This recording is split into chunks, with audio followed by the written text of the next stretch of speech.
1932. Aldous Huxley publie « Le meilleur des mondes ». C'est par ce livre qu'est devenue célèbre la notion de clonage.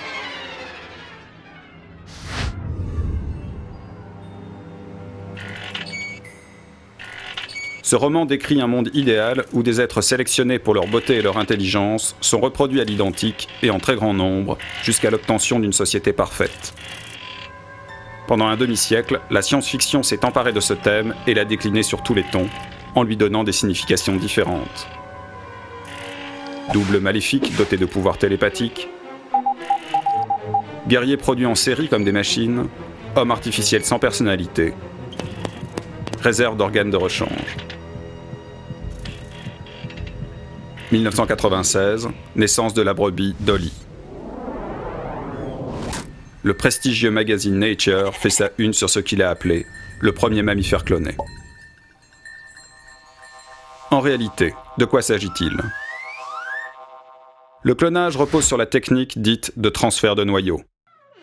On prend un ovule de brebis, dont on enlève le noyau, là où se trouvent les molécules d'ADN porteuses des gènes. On le remplace alors par le noyau d'une cellule adulte, par exemple, une cellule de mamelle de brebis. Un embryon est alors obtenu, sans être passé par l'étape de la fécondation. Il est alors possible de l'implanter dans l'utérus d'une brebis porteuse. Après 277 tentatives et 30 embryons implantés, la naissance de Dolly apporte à la preuve que la technique était possible. L'effet fut immédiat. Les gouvernements s'en émurent, le pape fit une déclaration, les comités d'éthique furent saisis. Et quelques apprentis sorciers provocateurs surfèrent sur la vague du clonage en prétendant appliquer la technique à l'homme.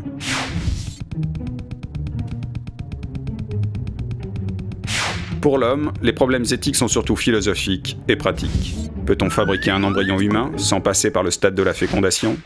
A-t-on le droit de faire naître un être humain en connaissant tous ses caractères génétiques ? Un individu cloné serait-il le frère ou le fils de celui dont on a prélevé le génome ? Comment se procurer la quantité d'ovules nécessaire à la fabrication des embryons ? Depuis la naissance de Dolly, d'autres animaux ont été clonés. Souris, lapins, singes, cheval. Pendant un temps, les biologistes ont pensé à une application thérapeutique de la technique pour réparer des organes et tissus. Mais aujourd'hui, la piste semble être abandonnée. Et la science-fiction, elle, a repris le thème du clonage à la science pour raconter de nouvelles histoires.